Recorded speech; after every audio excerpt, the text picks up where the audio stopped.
Trevor Lawrence turning into a superstar. Tua Tagovailoa may be on the way out. Kyler Murray, significant injury. Chicago Bears #1 overall pick. There's a lot going on with the quarterback landscape right now. I'm going to be excited to go through, dive into our updated top 12 quarterbacks in Dynasty. But of course, before we do, make sure you go down there, you drop a like on this video, subscribe to the channel only if you play Dynasty Fantasy Football. And if you want to get into a draft with us, if you want to check out any of these player props, my favorite will be the Trevor Lawrence, more than 273.5 total yards. You can find both the drafts as well as the player props on Underdog Fantasy. Link in the comment section, link in the description. When you sign up for Underdog with promo code FLOCK, they're going to match your first deposit dollar for dollar up to $100. And with the minimum of a $10 deposit, you are going to get our 2023 Dynasty Fantasy Football rankings. So make sure you take advantage of that. And I think that should be about it. Let's go through. Let's dive into this. Starting off with Patrick Mahomes at 1. I don't know if there's anything to talk about. He was actually my most drafted quarterback on Underdog this year. Maybe why we won $150,000. But with Mahomes, it doesn't matter if he has Tyreek Hill. It doesn't matter if he's rolling out there with Sky Moore and Marquez Valdez-Scantling.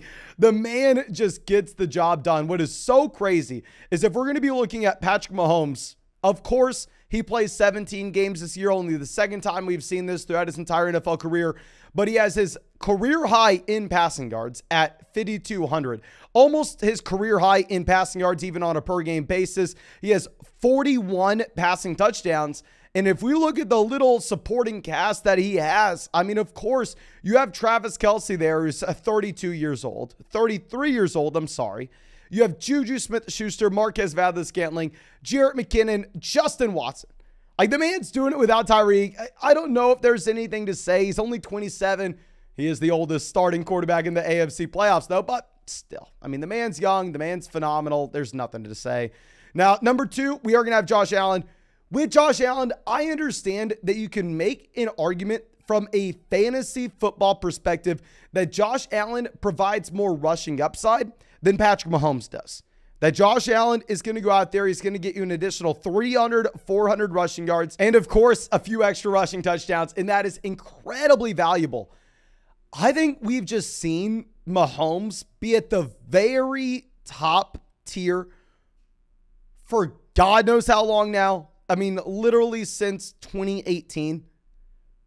Mahomes doesn't have to rely on his legs as much. We saw pretty much every rush first quarterback go down this season with injury. I mean, just think of it. Trey Lance week 1. Think of what happened to Lamar. Think about what happened with Kyler. Think about what happened with Justin Fields. Think about what happened with Jalen Hurts. All of them got banged up. We still love rushing quarterbacks in fantasy, but if you can score just as many points not having to run the ball, I probably would rather have you as that pocket passer from a longevity standpoint. So I think we are going to go Mahomes over Allen at 1, 2. It is so close. It's up to you. Now, dropping down to 3, we're going to go Joe Burrow, and we'll list out this entire tier. We're going to go Burrow, Herbert, Hurts, and Trevor Lawrence. And I really want to move Lawrence higher than this. I actually just took Trevor Lawrence at the 106 in the newest Dynasty startup mock draft that we had on this channel. I want to move Lawrence higher. I'm afraid that we are just overreacting due to the playoff game he had against the Chargers, which obviously is one of the best football games, if not the best football game of the year. But regardless, I want to more focus in on this tier in relation to Jalen Hurts. Because Jalen Hurts, before he injured his shoulder, was arguably the NFL MVP this season. Jalen Hurts was definitely the fantasy MVP given what he provides as a rusher. Now, if we are looking at underdog best ball drafts, if we are looking at just regular redraft leagues in 2023, I will tell you for sure, Jalen Hurts will be ranked higher than this. Jalen Hurts in that kind of format is probably going to be my quarterback 3 overall. I know for a damn fact he is going to be ahead of Joe Burrow. He will be ahead of Justin Herbert.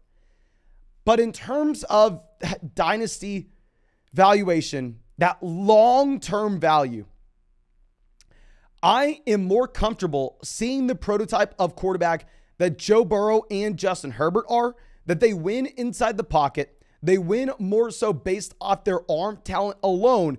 And I'm going to be less worried about the longevity of them. And as we're about to see with Lamar Jackson, Whereas if you're that rush first quarterback, you can still be elite. You can still be dominant in fantasy. Trust me. Jalen Hurts and Lamar Jackson, alongside Patrick Mahomes, were like my most drafted quarterbacks in redraft leagues this year. Lamar didn't work out, but the other two did.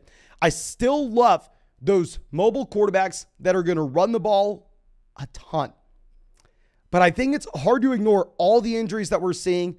I think it's hard to just act like there aren't longevity concerns or at least questions.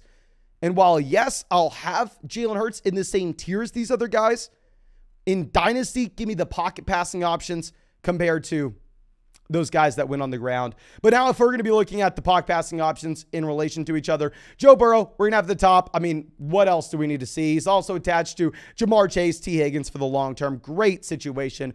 Herbert, I still want to have him ahead of Lawrence, but it's getting razor thin for me. Like, honestly, if you see the Jacksonville Jaguars like make a play for DeAndre Hopkins this offseason, and all of a sudden, because they still have Lawrence on that rookie deal, they're able to add in Calvin Ridley and DeAndre Hopkins into this wide receiver room, you better believe Trevor Lawrence would be going to the top of this tier. I want to have Lawrence higher. It's just hard.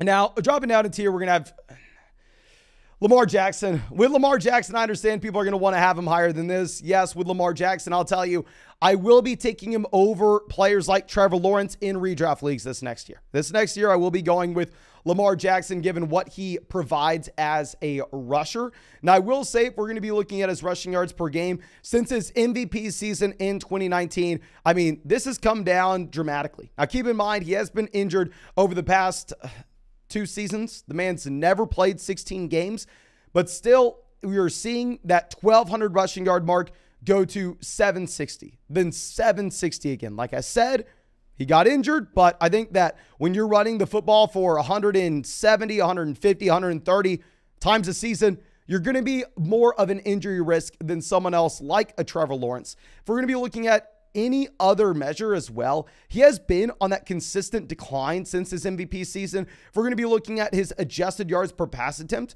back in his MVP year, unbelievable. 8.9 adjusted yards per pass attempt. Laughably good. But since then, goes down to 7.6. Then over the past 2 years, sitting at 6.9, 7.0. We don't really know the future of Lamar Jackson now. If I had to bet, I would assume the Baltimore Ravens decide to hit him with the franchise tag, knowing that he hasn't stayed healthy over the past 2 seasons. He's still an elite level quarterback when he does play, especially from a fantasy football perspective, which I know the Ravens don't care about that. But I honestly don't even know if we love the situation in Baltimore, given how bad his pass catchers are there, not named Mark Andrews. But going down to our next tier, this one's difficult. I will go to Deshaun Watson at 8. Now, I'll be the first person to admit, this time last offseason, I was too high on Deshaun Watson. I had Deshaun Watson as a top 5 quarterback. And what I did is I looked at 2017, 2018, 2019, pretty much every season we had of Deshaun Watson playing, he had a floor-ceiling combination that literally only Patrick Mahomes could match. The man was phenomenal, and it was with a horrible Houston Texans roster. We know the Browns are pretty damn bad, but I thought the Browns were going to be as good as the Houston Texans were. So I was very excited about Deshaun Watson, and he was very disappointing.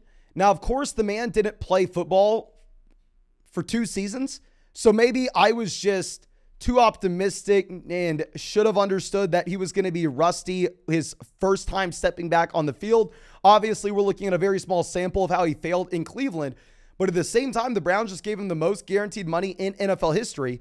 They just traded 3 first-round picks and a second to go get him.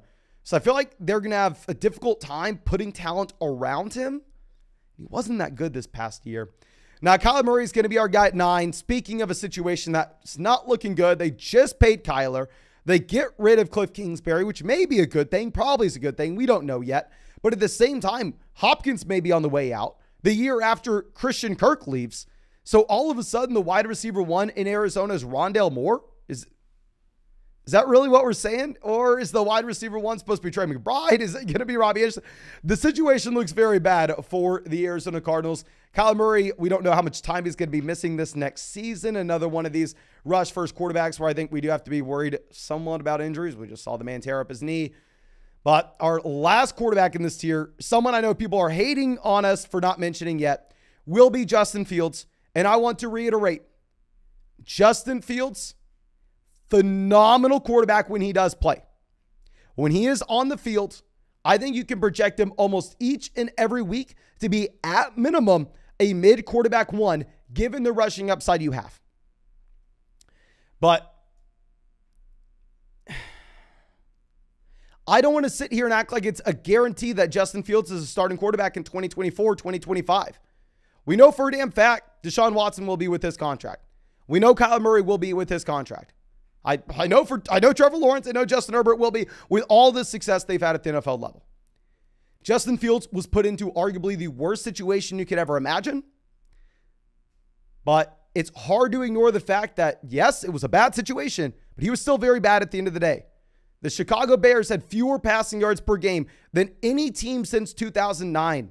It's almost 15 years. And thinking about how different the NFL is now compared to 2009.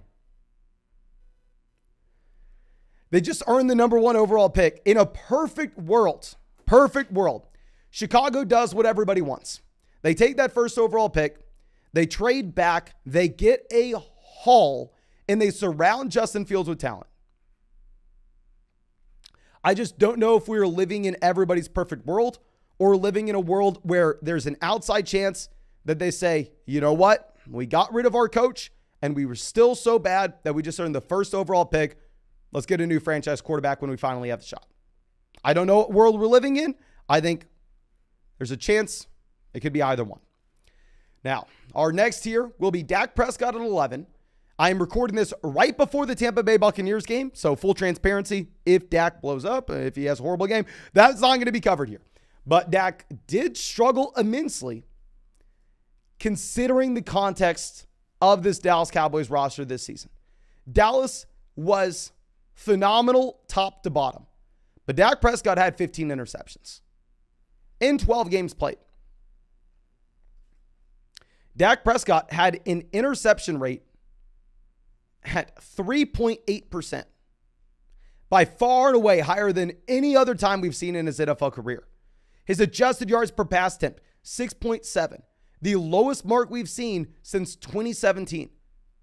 Dak Prescott struggled a bit here, even with this being a phenomenal Dallas Cowboys roster. So I think we have to be a little concerned about Dak. Keep in mind, he's not running the ball nearly as much as he did at the beginning of his career either. Now, Tua is going to be our last quarterback here. I mean, if we're going to be looking at Tua, the man was so damn good. I thought he was a top 5 MVP candidate earlier this season. He has a great situation with a coaching staff that was phenomenal year one. You have Jalen Waddle. You have Tyreek Hill. But at the same time, you do have rumors that maybe Brady is going to be going over. Like I said, recording this right before the Bucs game. With Tua, he's not going to run the ball either. He did slow down near the end of the season. Obviously, we still have him as quarterback 1 here, but I'm just trying to explain the positives and the negatives that we have with Tua.